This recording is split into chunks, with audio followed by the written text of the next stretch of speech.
Welcome to A1 TV Telugu news. నేను భవానీ చందన. ఇక details చూసుకున్నట్లయితే విశాఖ స్టీల్ ప్లాంట్లోని మెంటల్ లిక్విడ్ లాటిల్ పేలడంతో జరిగిన ప్రమాదంలో 8 మంది కార్మికులు చనిపోవడం బాధాకరమని ఏపీ ఉప ముఖ్యమంత్రి పవన్ కళ్యాణ్ పేర్కొన్నారు. ఆసుపత్రిలో బాధితులను పరామర్శించిన అనంతరం స్టీల్ ప్లాంట్కు వెళ్లిన ఆయన అక్కడ ప్రమాదం జరిగిన స్థలాన్ని పరిశీలించారు. అనంతరం మీడియాతో ఘటనపై మాట్లాడారు. ఇక దీనిపై నివేదిక ఇస్తుందని అన్నారు. ప్రస్తుతం ఆసుపత్రిలో చికిత్స పొందుతున్న బాధిత వ్యక్తుల చికిత్స ఖర్చును ప్రభుత్వమే భరిస్తుందని తెలిపారు.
విశాఖ కేజీహెచ్లో బాధిత కుటుంబాలను రాష్ట్ర మంత్రులు నారా లోకేష్, అనిత, సంధ్యారాణి, కేంద్ర మంత్రి శ్రీనివాస్ వర్మ, ఎంపీ శ్రీ భరత్, టీడీపీ రాష్ట్ర అధ్యక్షుడు పల్లా శ్రీనివాసరావు, చింతకాయల విజయ్ తదితరులు పరామర్శించారు. ప్రమాదం జరిగిన తీరును బాధిత కుటుంబ సభ్యులను అడిగి తెలుసుకున్న మంత్రి లోకేష్ ధైర్యంగా ఉండాలని వారికి భరోసా కల్పించారు. కేంద్ర మంత్రితో కలిసి బాధిత కుటుంబాలను ఓదార్చారు. ఇక ఈ సందర్భంగా లోకేష్ మాట్లాడుతూ బాధిత కుటుంబాలను ప్రభుత్వం అన్ని విధాలుగా ఆదుకుంటుందని హామీ ఇచ్చారు. ఇక బాధితులకు మద్దతుగా నిలబడేందుకు కేంద్ర రాష్ట్ర ప్రభుత్వాల ప్రతినిధులు ఇక్కడికి వచ్చారని తెలిపారు.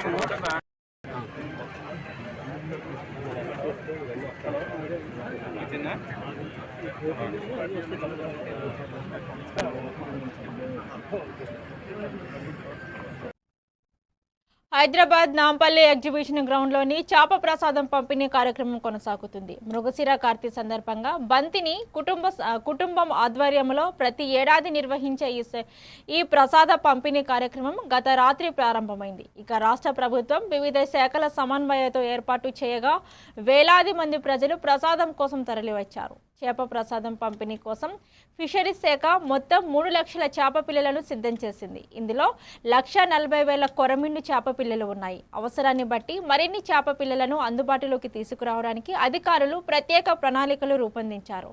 ఇక రాత్రి నుంచి ఇప్పటి వరకు 50,000 మందికి పైగా చేప ప్రసాదం అందుకున్నారు. ఆంధ్రప్రదేశ్, తెలంగాణతో పాటు మహారాష్ట్ర, కర్ణాటక, ఛత్తీస్గఢ్, ఒడిశా, ఉత్తరప్రదేశ్, బీహార్, ఢిల్లీ తదితర రాష్ట్రాల నుంచి రోగులు 2 రోజుల ముందుగానే హైదరాబాద్కు చేరుకున్నారు. ఈసారి సుమారుగా 3 లక్షల మందికి పైగా ప్రసాదం తీసుకునేందుకు వచ్చే అవకాశం ఉందని అధికారులు భావిస్తున్నారు.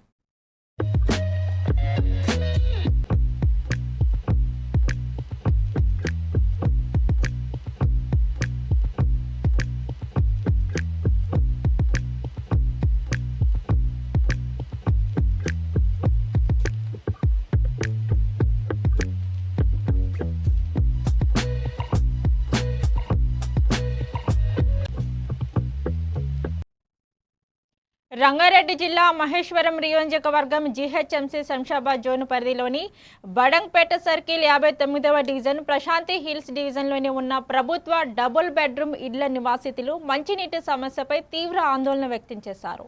కాలనీకి కేవలం 50 మీటర్ల దూరంలో మిషన్ భగీరథ వాటర్ ట్యాంక్ ఉన్నప్పటికీ డబుల్ బెడ్రూమ్ ఇళ్లకు ఇప్పటి వరకు శాశ్వత నల్ల కనెక్షన్లు ఇవ్వలేదని లబ్ధిదారులు ఆరోపిస్తున్నారు.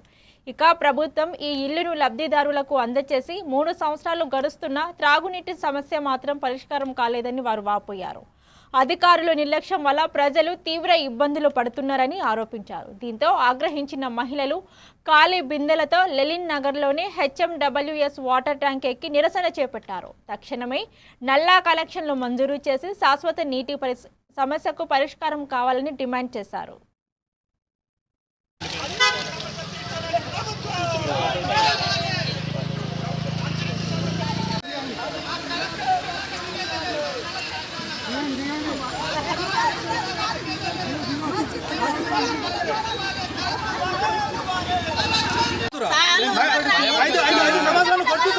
మంచి 20 రూపాయలు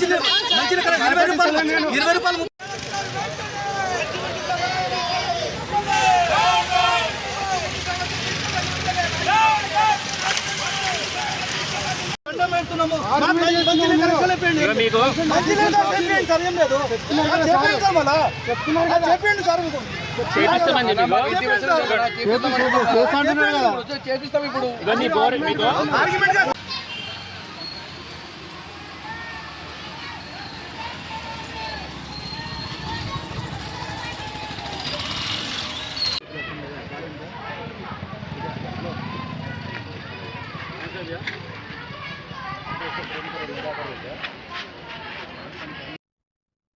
ఆంధ్రప్రదేశ్ మంత్రి సవిత తిరుమల శ్రీవారిని దర్శించుకున్నారు. కూటమి ప్రభుత్వం 2 ఏళ్ల సుపరిపాలన పూర్తి చేసుకున్న సందర్భంగా రాష్ట్ర ప్రజల శ్రేయస్సు సుభిక్షం కోసం ఆమె స్వామివారి ఆశీస్సులు కోరారు. ఆమె VIP ప్రారంభ విరామ దర్శన సమయంలో స్వామివారి సేవలో పాల్గొన్నారు. దర్శన అనంతరం వేద పండితులు ఆశీర్వచనం అందించగా తిరుమల తిరుపతి దేవస్థానం అధికారులు ఆమెకు శ్రీవారి తీర్థ ప్రసాదాలు అందజేశారు.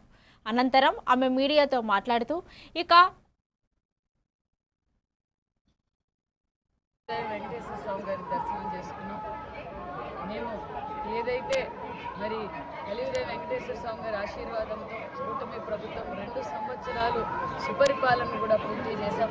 ఎల్లవెల్ల ఈ దేశానికి రాష్ట్రానికి కలియుగ చేస్తూ మరి ఈ 2 సంవత్సరాలుగా మరి టీటీడీని కూడా మరి భక్తాదులతో కూడా చాలామందితో కూడా కలిసి మాట్లాడితే దర్శనాలు కూడా బాగా ప్రశాంతంగా జరుగుతున్నాయి. ప్రసాదం కూడా నాణ్యతంగా చాలా బాగుంది.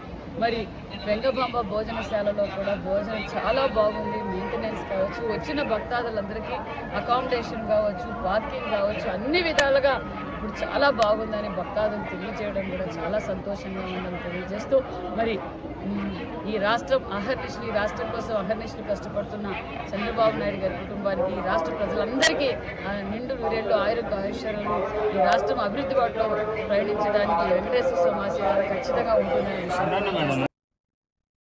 పెద్దపల్లి ఎంపీ గడ్డం వంశీకృష్ణ బీజేపీపై తీవ్ర విమర్శలు చేశారు. కేంద్రంలో 10 ఏళ్లు అధికారంలో ఉన్న బీజేపీ ప్రభుత్వం మంచిర్యాల జిల్లా పెద్దపల్లి పార్లమెంటు పరిధికి ఏం చేసిందో చెప్పాలని డిమాండ్ చేశారు. అభివృద్ధి గురించి మాట్లాడే ముందు తమ పనితీరును ప్రజలు వివరించాలని సవాల్ విసిరారు. తాను ప్రజా సమస్యలపై పోరాడుతూ నిధులు అలాగే ప్రాజెక్టులు సంధిస్తున్నానని చెప్పారు. దమ్ముంటే ఒక ఎన్నిక గెలిచి ఒక పెద్ద ప్రాజెక్టు తీసుకొచ్చి చూపించాలని బీజేపీ నేతలకు సూటిగా సవాల్ చేశారు.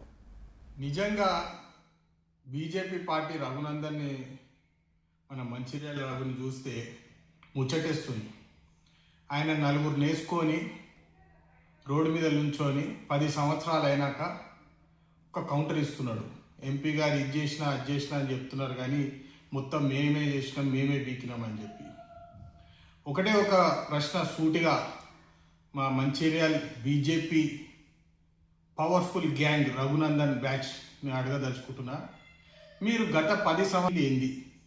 ఈరోజు ప్రజలు పెద్ద ఎత్తున నాకు కాకా వెంకటస్వామి గారు గతంలో చేసిన పని గుర్తు చేసుకొని, వివేక్ వెంకటస్వామి గారు గతంలో పని చేసింది గుర్తు తెచ్చుకొని నాకు ఆశీర్వాదం ఇచ్చి పార్లమెంట్లో గలం విప్పు మా కోసం పోరాడు అని చెప్పి నాకు ఆశీర్వాదం ఇస్తే, నీకు దాని మీద కూడా ఉపయోగపడే పనులు, అభివృద్ధి బాటలో తీసుకుపోయే పనులు ఏదైనా ఒక్క పనైనా నీ జీవితంలో చేసినావు అని చెప్పి ఈరోజు నీకు సవాల్ విసురుతున్నాను. దమ్ముంటే ఒక ఎలక్షన్ గెలిచి చూపెట్టు, ప్రాజెక్టు తీసుకురా, దాని తర్వాత నువ్వు విమర్శలు చేయి. ఈ ప్రాజెక్ట్ అప్పుడు వచ్చింది ఇప్పుడు వచ్చిందంటే మరి 10 సంవత్సరాలు మీరు అందరు ఏం బీకిను బీజేపీ పార్టీ కార్యకర్తలు అని చెప్పి నేను మీ ముఖం మీద సూటిగా ప్రశ్న అడుగుతున్నా. నాయకులు పెద్దపల్లి ప్రాంతానికి మంచిర్యాల ప్రాంతానికి ఏం నిధులు తీసుకొచ్చినో మీకు సవాల్ విసురుతున్నాను. దమ్ముంటే అది చెప్పండి. ఈరోజు మేము కృషి చేసి ఫాలోఅప్ చేసి ప్రాజెక్టు శాంక్షన్ చేయించిన తర్వాత ఇది మేము విశాఖ స్టీల్ ప్లాంట్లో జరిగిన ప్రమాద ఘటనపై కేంద్ర ఉక్కు శాఖ మంత్రి హెచ్డి కుమారస్వామి, కేంద్ర మంత్రి కింజారపు రామ్మోహన్ నాయుడు, రాష్ట్ర హోంమంత్రి V Anitha, Visakha MP M Sri Bharat, MLA Palla Srinivasarao సంఘటన స్థలాన్ని పరిశీలించారు. ఇక ప్రమాదం ఎలా జరిగిందో ఉద్యోగులను అడిగి వివరాలు తెలుసుకున్నారు. పరిస్థితిని సమీక్షించిన మంత్రులు మృతుల కుటుంబాలకు పరిహారం చెల్లించాలని ప్రభుత్వం నిర్ణయించినట్లు తెలిపారు. These things will happen sometimes. This succumb to family members. What is their future? That we have, it has come to in our mind. Who have succumbed to these injuries, even the persons who are in the hospital fighting for their life in the hospital, then the family members, they can stay in the town, the house which it has allotted to them. In this town only we are going to allocate the houses what they are actually living now for the family members. We decided to give education, free education. That family also will get one permanent job. That we have took the decision. In all other, whatever we can strengthen by giving all assistance, we are going to give it. But only thing we can't. Tirupati జిల్లా చిట్వెల్లి మండలంలో petrol, diesel, gas ధరల పెంపుకు నిరసనగా CPI, CPM ఆధ్వర్యంలో రాస్తారోకో నిర్వహించారు. Doctor BRS Ambedkar circle వద్ద రోడ్డును దిగ్బంధించి కేంద్ర ప్రభుత్వానికి వ్యతిరేకంగా నినాదాలు చేశారు. వరుసగా ధరలు పెంచడం వల్ల సామాన్యులు, రైతులు, కార్మికులు తీవ్ర ఇబ్బందులు ఎదుర్కొంటున్నారని ఆగ్రహం వ్యక్తం చేశారు. ఇక పెంచిన ధరలను వెంటనే వెనక్కి తీసుకోవాలని, ఎక్స్చేంజ్ సుంకం వేటంను తగ్గించాలని వామపక్ష నేతలు డిమాండ్ చేశారు. అంబేద్కర్ విగ్రహం సర్కిల్ దగ్గర ఈరోజు రాస్తారోకో నిర్వహించడం జరుగుతున్నది. మేము చెప్తా ఉన్నాం, ఏం ఇష్టం లేదా అంటే ప్రజల రక్తాలు తాగడానికి మీరు పరిపాలన చేస్తారని చెప్పేసి మేము భారత కమ్యూనిస్ట్ పార్టీ సిపిఐగా మేము అడుగుతా ఉన్నాం. మీరు ఈ ప్రభుత్వంలో ఇప్పుడు వచ్చిన తర్వాత రాష్ట్ర ప్రభుత్వం కావచ్చు, బీజేపీ ప్రభుత్వం కావచ్చు, ఇద్దరు కావచ్చు, ఇప్పుడు ఉన్నటువంటి రాష్ట్రంలో ఆంధ్రప్రదేశ్ రాష్ట్రంలో ఈ పరిపాలన బతకలేని పరిపాలన, ఇది పనికిరాని పరిపాలన. ఈ పరిపాలన కనీసం కుక్కలు కూడా చూడనటువంటి పరిపాలనలో ఇప్పుడు పరిపాలన చేస్తూ ఉన్నారు మీరు. మేము చెప్తా ఉన్నాం, మీరు గద్దె దిగండి, గద్దె దిగపోండి. ప్రజలకు గద్దె దిగపోతే ప్రజలు బాగుపడతారని భారత కమ్యూనిస్ట్ పార్టీ సిపిఐగా మేము చెప్తా ఉన్నాం. ఈరోజు కూడా చెప్తా ఉన్నాం, ఇదే కాదు, ఈ రాస్తారోకో కాదు, మీరు వెంటనే పెట్రోల్, డీజిల్, గ్యాస్ మొత్తం మీరు ధరలు తగ్గకపోతే వామపక్షాల ఐక్య వ్యవసాయ కార్మిక సంఘం జిల్లా కార్యదర్శి. రంగారెడ్డి జిల్లా ఆమన్గల్ మండలం సింగంపల్లి గ్రామంలో సర్పంచ్ సత్యం ఆధ్వర్యంలోని గ్రామ సభ తడి చెత్త, పొడి చెత్తపై అవగాహన సదస్సు నిర్వహించారు. ఇక వర్షాకాలంలో పరిసరాలను పరిశుభ్రంగా ఉంచుకోవాలి అని, గ్రామ అభివృద్ధికి ప్రజల సహకారం అవసరమని సర్పంచ్ సూచించారు. గ్రామ సమస్యలను పంచాయతీ దృష్టికి తీసుకురావాలని కోరారు. ఈ సందర్భంగా నూతన ఎంపీడీఓ జయరాం విజయ్ను ఘనంగా సన్మానించారు. ఇక ఈ కార్యక్రమంలోని ఉప సర్పంచ్ మరియు వార్డు సభ్యులు, ప్రజాప్రతినిధులు, గ్రామస్తులు పాల్గొన్నారు. అది దాంతో మన ఊరుకు ఒక చెడ్డ పేరు అనేది వస్తుంది. సార్ ఈరోజు వచ్చి ఒక మాట చెప్తుంది కాబట్టి నెక్స్ట్ నెల మళ్ళీ వస్తుంటుంది కాబట్టి నెక్స్ట్ నెల వరకు ఇంకా మన ఊరిని ఇంకా మంచిగా చూపించాలి. మనం ఇంకా మండలం మొత్తం పోయి అడిగితే ఇస్తారా? రాదు. నెక్స్ట్ దాని తర్వాత స్టాఫ్ సర్టిఫికేట్ అడిగితే వస్తుందా? రాదు. వితంతు సర్టిఫికేట్ అడిగితే వస్తుందా? రాదు. ముందే అన్ని రెడీ చేసి పెట్టుకోండి. గవర్నమెంట్ ఇస్తా అన్నది ఖచ్చితంగా. బడ్జెట్ ఎలకేట్ పనిలేదు. ఇన్కమ్ సర్టిఫికేట్ ఒకటి ఖచ్చితంగా కావాలి.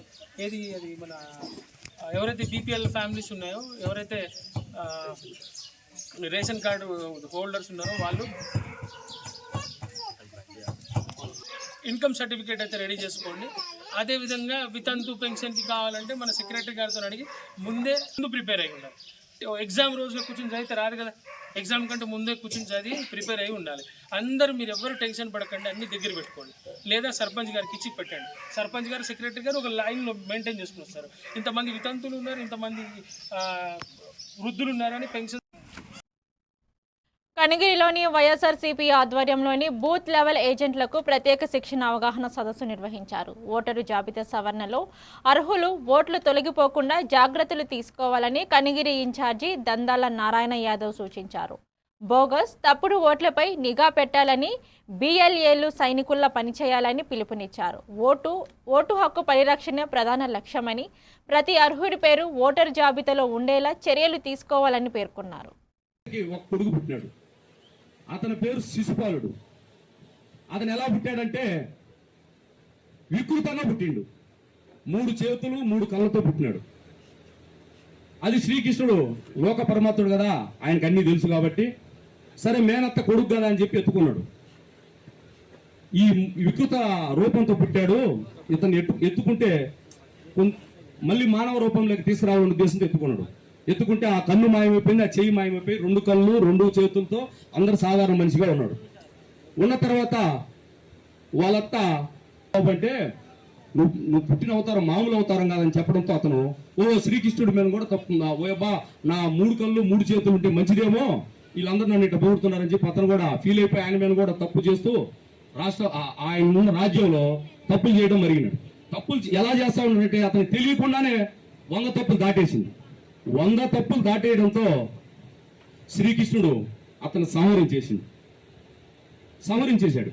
కాబట్టి ఈ కనిగిరిలో కూడా ఈ చోటా మోటా టీడీపీ నాయకులు చెప్తా ఉన్నాం, 100 తప్పుల వరకైతే ఈ రాష్ట్రంలో జగనన్నే మిమ్మల్ని శిక్షిస్తాడు. 100 దాటితే పైన కలియుగ దైవం దేవుడు శిక్షిస్తాడు. కాబట్టి ఏలేశ్వరం మండలం తిరుమాలి గ్రామంలోని ఉపాధి హామీ శ్రామికులకు మజ్జిగ ప్యాకెట్లను పంపిణీ చేశారు. ఎంపీపీ గొల్లపల్లి నరసింహమూర్తి ఆధ్వర్యంలో శ్రీ సీతా ఈశ్వర చారిటబుల్ ట్రస్ట్ సహకారంతో ఈ కార్యక్రమం నిర్వహించారు. వేసవి వీడిని దృష్టిలో ఉంచుకొని మండలంలోని 12 గ్రామాల ఉపాధి కూలీలకు మజ్జిగ ప్యాకెట్లను అందజేస్తున్నట్లు తెలిపారు. ఈ కార్యక్రమంలోని ఎంపీటీసీ సభ్యులు, ప్రజాప్రతినిధులు, NREGS సిబ్బంది మరియు ఉపాధి శ్రామికులు పాల్గొన్నారు. తిరుమాలి గ్రామంలో ఉపాధి హామీ శ్రామికులకి మజ్జిగ పంపిణీ చేసే కార్యక్రమంలో నాతో పాటుగా భాగస్వాములైన మీ ఎంపీటీసీ సభ్యులు పసల సూరిబాబు గారు, అలాగే కాప్షన్ సభ్యులు పసల శాస్త్రిరావు గారు, మరి తెలుగుదేశం పార్టీ యువ నాయకులు సూతి బాబులు గారు, మరి జనసేన నాయకులు, మరి గ్రామంలో ఉన్న ఉపాధి హామీ శ్రామికులందరికీ కూడా ముందుగా నమస్కారం తెలియజేసుకుంటా ఉన్నాను. మరి గత నెల రోజులుగా ఏలేశ్వరం మండల ప్రజా పరిషత్ పరిధిలో ఉన్న 12 గ్రామాల్లో కూడా వేసవి దాహార్తిని తీర్చాలి, ఈ కష్టపడుతున్న ఉపాధి హామీ శ్రామికులకు అందరికీ కూడా చేదోడుగా ఉండాలి, నా వంతు సాయం చేయాలని చెప్పి అందరికీ కూడా మజ్జిగ పంపిణీ కార్యక్రమం చేపట్టడం జరిగింది. 11 గ్రామాలు నేటికి మర్రివీడు, జడ్డింగనవరం, తూర్పు లక్ష్మీపురం, రౌణిపేట, రాయవరం, లింగంపర్తి, భద్రవరం, పేరవరం, సిరిపురం, పెద్దనాపల్లి, ఎర్రవరం ముగించి చివరి రోజుగా ఈరోజు తిరుమల గ్రామంలో ఈ ఉపాధి హామీ శ్రామికులకి మజ్జిగ పంపిణీ చేయడం చాలా సంతోషంగా ఉంది. ఈ కార్యక్రమాన్ని మరి రాజకీయాలకు అతీతంగా సీతా ఈశ్వరి చారిటబుల్ ట్రస్ట్ తరఫు మీద సుమారు 8,000 మంది శ్రామికులకి మజ్జిగ పంపిణీ చేసినందుకు చాలా గర్వంగా ఉంది, చాలా ఆనందపడుతున్నామని చెప్పి చెప్పడానికి సంతోషిస్తూ ఉన్నాను. మరి మండు టెండలో మీరు పడే కష్టానికి కనీసం ఒక దాహం తీర్చాలనే ఆలోచనతోనే ఈ కార్యక్రమం చేపట్టాం. మరి వచ్చే సంవత్సరం మళ్ళీ ఇదే వేసవిలో మరీ వినూత్నంగా ఈ ట్రస్ట్ తరఫున ఇంకా మంచి కార్యక్రమాలు మీ శ్రామికులందరికీ కూడా చేస్తానని చెప్పి తెలియజేయడానికి సంతోషిస్తూ ఉన్నాను. అదే రకంగా అనకాపల్లి జిల్లా చీడికాడ మండలం చెట్టుపల్లి గ్రామంలోని గో టు 40 డేస్ కార్యక్రమం నిర్వహించారు. ఈ సందర్భంగా మాదిగ ఉద్యోగుల సమైక్య జిల్లా ప్రధాన కార్యదర్శి ముర్తా శ్రీనివాసరావు మాట్లాడుతూ విద్య ద్వారానే అభివృద్ధి సాధ్యమని అన్నారు. విద్యార్థుల మధ్యలో చదువు మానేయకుండా ఉన్నత చదువులు కొనసాగించాలని సూచించారు. ఎస్సీ వర్గీకరణ సాధన తర్వాత విద్య, ఉద్యోగ అవకాశాలను సద్వినియోగం చేసుకోవాలని పిలుపునిచ్చారు. ఈ కార్యక్రమంలో MRPS మరియు MSC మరియు మహిళా సంఘ నాయకులు పాల్గొన్నారు.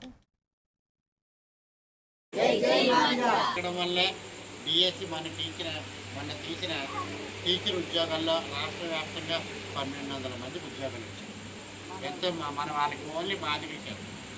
అలాగే మొన్న ఇంజనీరింగ్ సీట్లు వచ్చాయి. మెడికల్ ఏదైనా అగ్రికల్చర్ కానీ, వెటర్నరీ కానీ, లేకపోతే మన MLT, MPHW కానీ, GNM కానీ ఇవన్నీ చేస్తే కంపల్సరీ ఉద్యోగ అవకాశాలు వస్తాయి. మనకు ఎంతోమంది MRPS కార్యకర్తలు కొంత కష్టం, ఎందుకంటే మన వాళ్ళు అభివృద్ధి చెందాలనే మన పిల్లలు ఇప్పుడు చదివించుకుంటున్నాం, వారికి ఒక మంచి ఉద్యోగం వస్తే ఆస్తోనే.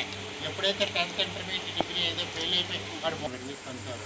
కలిసి ఉంటే మాత్రం భయపడతారు. లేకపోతే మాడుగులో ఓపెన్ చేస్తున్నారు, చేతిపేటలో ఓపెన్ చేస్తున్నారు, చోడవరంలో ఉంది. మొన్న ఇక్కడ ఓపెన్ చేస్తారని చెప్తే నేను మన చోడవరం నుంచి మన వాళ్ళు తీసుకెళ్తాను. అందరం కలిసి కూర్చొని ఒక కమిటీ చేసుకుంటాం. అందులో ఆడవాళ్ళు అంటారు, మగవాళ్ళు అంటారు. ప్రతి కామారెడ్డి జిల్లా సదాశివనగర్ మండలం పద్మాజీవాడ కో ఆపరేటివ్ సొసైటీ వద్ద యూరియా కోసం రైతులు భారీగా బారులు తీరారు. వందలాది మంది రైతులు గంటల తరబడి వేచి ఉన్నప్పటికీ ఎరువు అందక ఇబ్బందులు ఎదుర్కొన్నారు. ఫోన్ యాప్ సరిగ్గా పనిచేయక గందరగోళం పరిస్థితి నెలకొంది. ఇక్కడ రైతులకు సరిపడే యూరియా సరఫరా చేయాలని డిమాండ్ చేశారు. ఈ సందర్భంగా మాజీ జెడ్పీటీసీ రాజేశ్వరరావు మాట్లాడుతూ రైతు సమస్యలను ప్రభుత్వం వెంటనే పరిష్కరించాలని కోరారు. మరి ఎరువుల విషయంలో ఇప్పటికైనా వెంటనే ప్రభుత్వం స్పందించి ఈ యాప్ కాకుండా మీరు స్టాక్ పెట్టి ఎకరాన 2 సంచులు ఇస్తారా 3 సంచులు ఇస్తారా గతంలో చేసి ఆ బుక్కుల ప్రకారం రైతులకు ఇచ్చినట్టయితే ఏ గడబడి ఉంటుంది, ఏ ఇబ్బంది ఉన్నది. ఇప్పుడు అటు పని ఖరాబ్ అవుతుంది, విత్తనాలు ఇచ్చే సమయం వచ్చింది, రైతులు తీవ్ర ఇబ్బందులు ఎదుర్కొంటూ ప్రభుత్వం కలుసుకొని మరి ఎక్కువ స్టాక్ గురించి అవసరమైతే ఊరికి గురించి అక్కడే కూరలు ఇస్తే బాగుంటుందని చెప్పి మేము డిమాండ్ చేస్తున్నాం. లేకపోతే కాంగ్రెస్ ప్రభుత్వానికి కాంగ్రెస్ నాయకులను ఊరాలు అడుగు కూడా పెట్టనియము. మరి స్థానిక ఎమ్మెల్యే కూడా ఇప్పటికైనా పూర్తి కష్టపడితేనే మరి మీకు ఆదాయం వస్తుంది. ఇవాళ మీరు సీట్ల మీద కూర్చున్నారు. మరి రైతులు విస్మరిస్తే రైతు ఏడ్చిన రాజ్యం ఉన్నదట, ఎంత ఏడ్చిన ఎంత ఉన్నదనే శాస్త్రం లెక్క ప్రభుత్వం గుట్టగా లేకపోతుంది. ఇప్పటికైనా ప్రభుత్వం ఒక చేసి యాప్ను బంద్ చేసి మీరు ఇచ్చిన బుక్కుల ప్రకారం ఎకరాన 2 సంచులు ఇస్తారా 1 సంచులు ఇస్తారా ఖచ్చితంగా సొసైటీలలో మీరు సరఫరా చేసి రైతులను ఆదుకోవాలని. నంద్యాల జిల్లా నందికొట్కూరు నియోజకవర్గంలోని సిపిఎం మరియు సిపిఐ నాయకులు రాస్తారోకో నిర్వహించి కేంద్ర ప్రభుత్వానికి వ్యతిరేకంగా నిరసన తెలిపారు. రైతుల పట్ల వివక్ష చూపుతున్నారని, గ్యాస్ ధరలను వరుసగా పెంచి ప్రజలపై అధిక భారం మోపుతున్నారని విమర్శించారు. ధరల పెంపును వెంటనే వెనక్కి తీసుకోవాలని డిమాండ్ చేశారు. సమస్యలు పరిష్కరించకపోతే ఉద్యమాలను మరింత ఉధృతం చేస్తామని హెచ్చరించారు. ఇక ఈ కార్యక్రమంలోని సిపిఎం సిపిఐ నాయకులు కార్యకర్తలు పాల్గొన్నారు. మన దేశంలో లీటరు డీజిల్ 57 రూపాయలు పెంచి ఎవరి జోబులు నింపుతున్నామని మరి మేము ఈ సందర్భంగా నీకు హెచ్చరిక చేస్తున్నాము. ఒక బ్యారెలకు 160 లీటర్లు వస్తుంది. మరి నువ్వు ఇంత చౌకగా నువ్వు క్రూడాయిల్ను కొనుగోలు చేసి వాటిని రిఫైన్ చేసి నీ మిత్రులు ఆదాని అమ్మాయిల జోబులు నింపడానికి వారు విదేశాల్లో అమ్ముకోవడానికి పెంచలేదు. నువ్వు ఎరువుల ధరలు పెంచుకుంటూనే పోతున్నావు. కానీ నువ్వు ధాన్యం రైతులు పండించిన ధాన్యానికి నువ్వు మద్దతు ధర పెంచడం లేదు. 10 రూపాయలు వేస్తున్నావు. రైతులు ఏమైనా పిచ్చగల గుర్తుపెట్టుకుని నరేంద్ర మోడీ నీ పతనము ప్రారంభమైంది.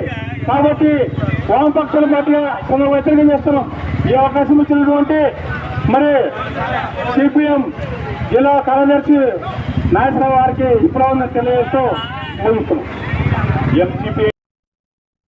చిలుకలూరిపేటలోని జూన్ 16న పత్తిపాటి గార్డెన్స్లోని మెగా జాబ్ మేళా నిర్వహించనున్నట్లు తహసీల్దార్ మహమ్మద్ హుసేన్ తెలిపారు.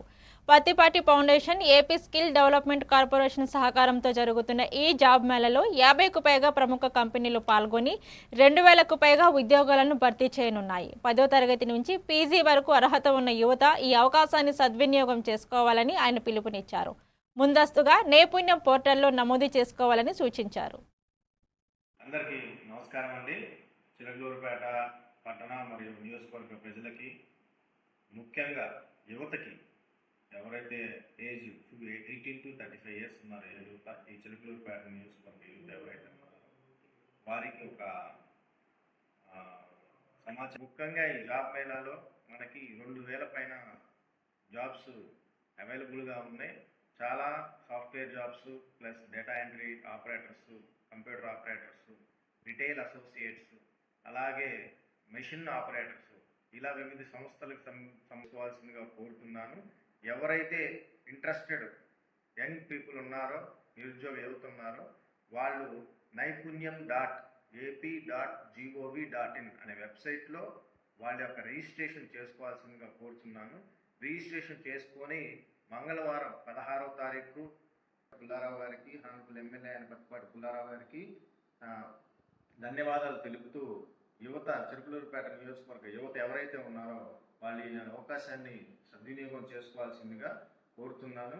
ముఖ్యంగా పార్టిసిపేట్ చేసే యువత ఎవరైతే ఉన్నారో వాళ్ళు naipunyam.ap.gov.in, మళ్ళా చెప్తున్నానండి, naipunyam.ap.gov.in వెబ్సైట్లో.